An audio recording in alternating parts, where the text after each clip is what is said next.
안녕하세요. 반갑습니다. 성경을 하루 한 장 내지 두 장 읽어서 성경 전체를 통독하는 프로그램 이 방에 찾아오신 여러분을 환영합니다. 그러나 성경 통독은 성경을 한 장 한 장 읽어서 성경이 통독이 됩니다. 그렇습니다. 오늘 우리는 출애굽기 33장에 나오는 말씀을 통해서 은혜를 받고 그 은혜가 저와 여러분의 가슴을 따뜻하고 뜨겁고 삶을 이끌어가는 힘이 되기를 간절히 소망합니다. 출애굽기 33장에는 모세가 하나님 앞에 기도하는, 그리고 하나님이 모세를 아끼고 사랑하셔서 응답하시는 말씀이 나옵니다. 이스라엘 백성들이 금송아지를 만들었죠. 출애굽기 32장에서 금송아지를 만듭니다. 모세가 시내산에 올라가서 40일 동안 기도하는 동안을 참지 못하고 눈에 보이는 리더, 눈에 보이는 신 하나님을 그들이 찾습니다. 그래서 금송아지를 만들어 놓고 이게 애굽에서 우리를 인도해낸 신이다, 이렇게 소리치고 기뻐 뛰며 먹고 마시죠. 그때 하나님이 진노하십니다. 그렇죠. 하나님이 10가지 기적을 통해서, 그리고 홍해 바다를 마른 땅처럼 걷게 하시고, 그리고 만나와 메추라기로, 그리고 구름 기둥으로 불 기둥으로 여기까지 인도하셨는데, 그런데 인도할 신을 금으로 만들어 가지고 금송아지를 조각해서 그게 우리를 애굽에서 인도해낸 신이다라고 말했으니 인격을 가지신 하나님께서 얼마나 대노하셨겠습니까? 하나님 진노하십니다. 그래서 모세에게 말씀을 하십니다. 내가 원망하고 불평하고 우상 숭배하는 저들을 내가 다 진멸하고 내가 너로 큰 민족을 세워주겠다고 모세에게 말씀을 하십니다. 그렇지만 모세가 어떻게 그 말에 응답을 할 수 있겠습니까? 하나님, 그럴 수 없습니다. 하나님께서 이 민족을 내치시면, 이 민족을 진멸하시면 애굽 사람들이 뭐라고 말하겠습니까? 하나님께서 아브라함과 이삭과 야곱에게 약속한 내용이 어떻게 되겠습니까? 하나님 앞에 울며 불며 중보기도 할 때에 하나님이 모세의 기도를 들으시고 벌을 내리지 않겠다고 말씀을 하셨습니다. 그러자 모세는 한 가지 더 씁니다. 하나님께서 사자를 보내서 젖과 꿀이 흐르는 땅에 보내주시겠다 하셨습니다.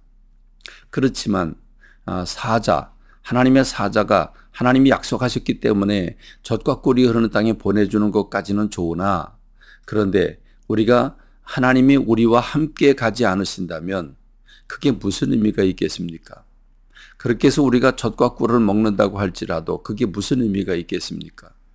주님이 우리를 구별하시고 우리가 주의 백성이 되어서 주님의 사랑받고 있을 때, 주님과 함께 할 때, 그게 진정한 기쁨이고 진정한 행복이지, 어찌 하나님은 함께 가지 않으시겠다고 말씀하십니까?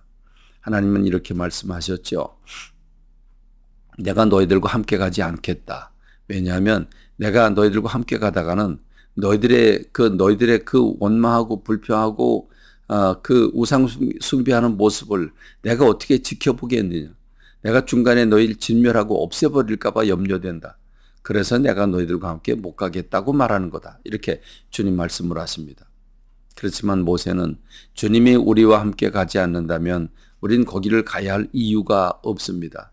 함께 가시옵소서 할 때 하나님께서, 그래, 내가 네 청을 들어주마. 내가 친히 가겠다. 그리고 내가 너를 쉬게 하겠다. 이렇게 말씀을 하십니다. 무슨 말씀이십니까? 하나님께서 말씀하시죠. 내가 너를 이름으로도 알고 내가 너에게 은총을 주었다라고 말씀하고 계시죠. 그렇습니다. 모세도 얘기합니다.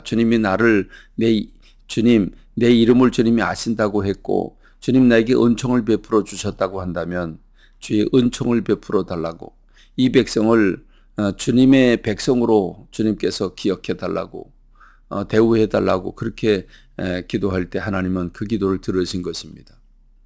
그렇습니다. 하나님께서 모세를 인격적으로 아셨습니다. 이름을 아신다고 하는 얘기는 그의 삶, 그의 성격, 그의 생각과 감정과 의지 모두를 다 아신다는 말씀입니다. 그리고 은총을 베풀었다고 말씀을 하십니다. 그렇습니다. 은총이 무엇입니까? 은혜가 무엇입니까? 은총을 입었다, 은혜를 입었다.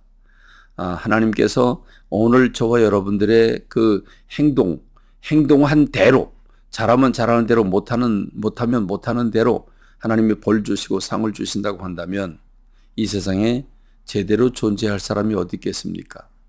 그렇습니다. 행한 대로 갚으신다고 하는 것은 아주 무서운 선포가 아닐 수가 없습니다. 그러나 은혜를 베풀어 주셨다고 하는 말만큼 복스러운 말은 없습니다.